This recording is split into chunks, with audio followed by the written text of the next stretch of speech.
Hola a todos, bienvenidos a este video. En este video vamos a hablar sobre las generalizaciones y en particular vamos a aprender cómo generalizar una frase, es decir, cómo hacer que una frase se aplique a toda situación y todo momento y cómo hacer que esa frase se dirija a un grupo que no es específico, ¿verdad?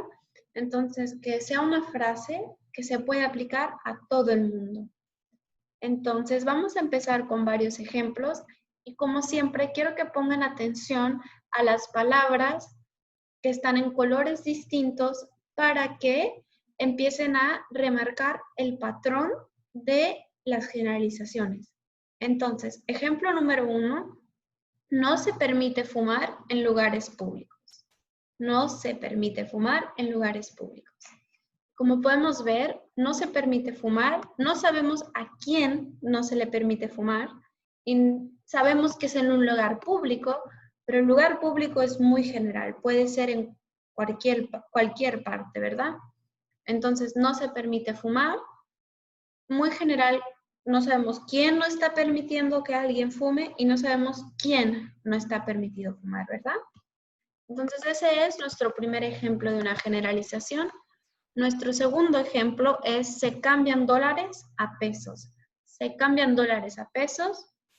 Como en el primer ejemplo, no sabemos quién cambia los dólares y los pesos y no sabemos quién está queriendo cambiar los dólares y los pesos y también no sabemos dónde se cambian dólares y pesos. Entonces, en esta frase hay que tener en cuenta que es tan general que se usaría, por ejemplo, enfrente de un negocio. Por ejemplo, enfrente de una casa de cambio, puede haber un letrero que diga se cambian dólares a pesos, que en inglés sería Here we exchange dollars to pesos. Entonces, esa sería la traducción y ese sería el ejemplo en el cual podemos aplicar esta generalización. Ahora pasamos al tercer ejemplo que dice, últimamente se usan mucho las computadoras. Últimamente se usan mucho las computadoras. Sabemos que las computadoras se usan mucho. No sabemos quién las está usando mucho ni dónde las está usando mucho.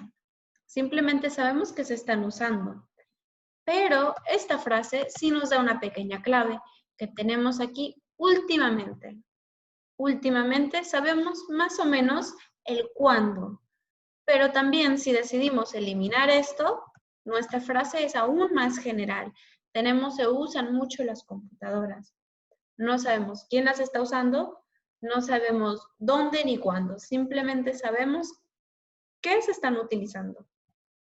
Entonces, con el tercer ejemplo en mente, ahora quiero explicarles lo que es la generalización, ¿verdad? La generalización le llamamos el se impersonal o el se pasivo. Y un ejemplo que vemos muy común de un se impersonal o un se pasivo es se habla español, ¿verdad? Eso lo vemos en muchos negocios. Se habla español. Y como en todos nuestros ejemplos, se habla español, tiene 3 pequeñas partes. Así que les doy un pequeño minuto para que intenten descifrar cómo se llama esta primer parte, el se. Ok, les doy un minuto y tenemos al se que es el agente, ¿verdad?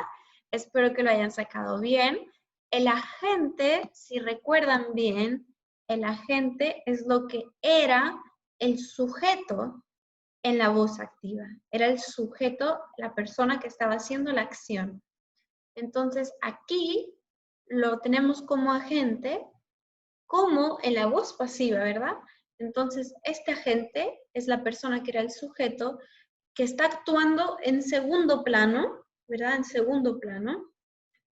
Y que está, no sabemos quién es, simplemente sabemos que es alguien que hizo algo, entonces le decimos agente. Y esta parte de nuestras frases en sé impersonal o sé pasivo es muy fácil de identificar porque está en el nombre de nuestra frase, ¿verdad? Sé impersonal, sé pasivo, de ahí sacamos el sé. Y ahora, la segunda parte de nuestra frase es habla. Les doy un minuto para que intenten descifrar cómo se llama habla y qué es habla, ¿verdad? Es muy simple. El habla, como creo que ya lo adivinaron, es nuestro verbo, ¿verdad? Que es hablar. Y el verbo aquí lo tenemos conjugado en él, ella o usted, ¿verdad? Y la pregunta aquí es, ¿por qué conjugamos nuestro verbo con él, ella o usted? Simplemente porque él, ella, usted se aplica a todo el mundo. Es muy general. Usted puede ser un hombre, puede ser una mujer, puede ser varias gente.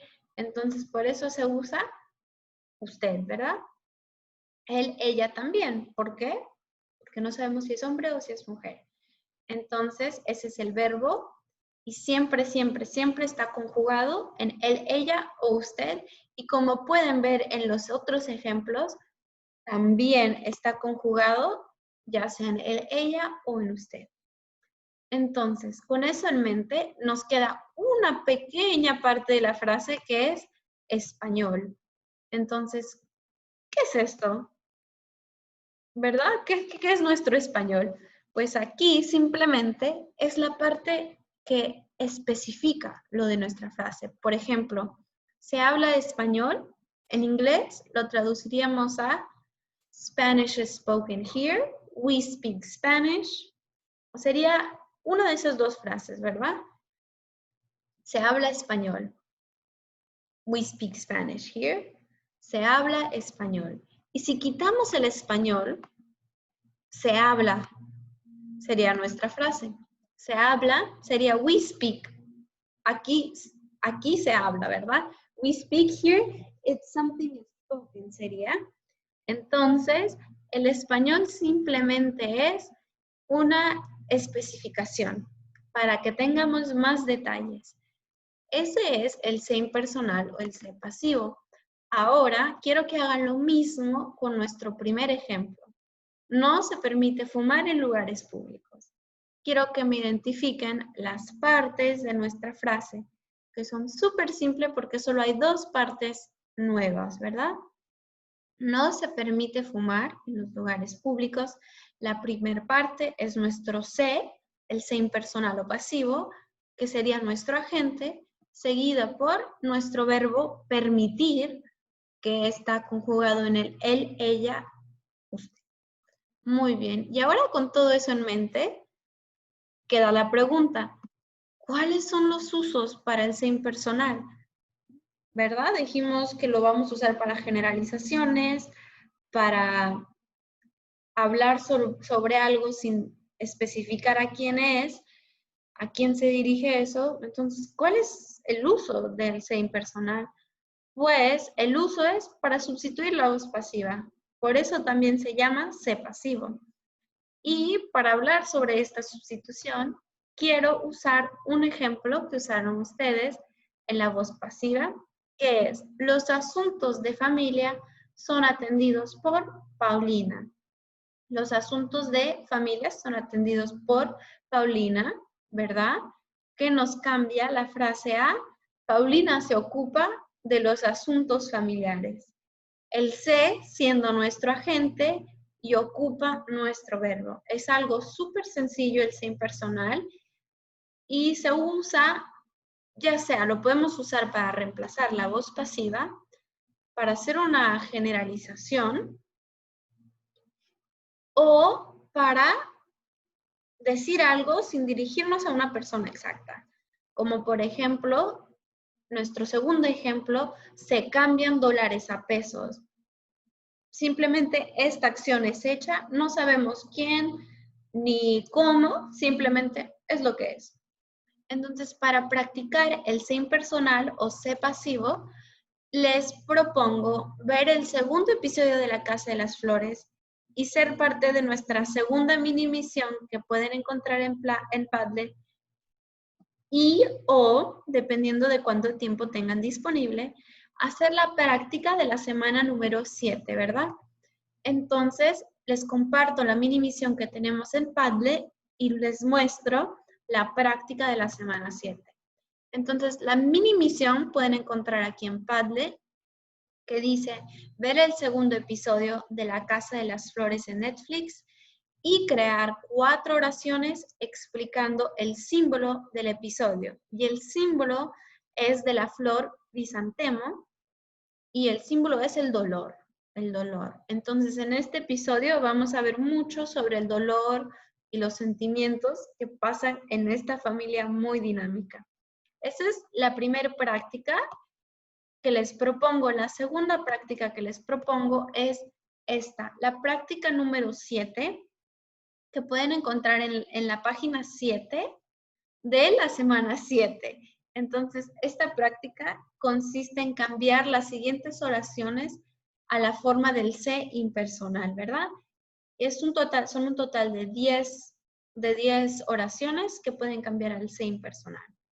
Entonces, eso es todo para este video. Espero que hayan disfrutado y que hayan aprendido bien lo del sé impersonal o sé pasivo, tiene el mismo nombre. Eso es todo. Hasta luego.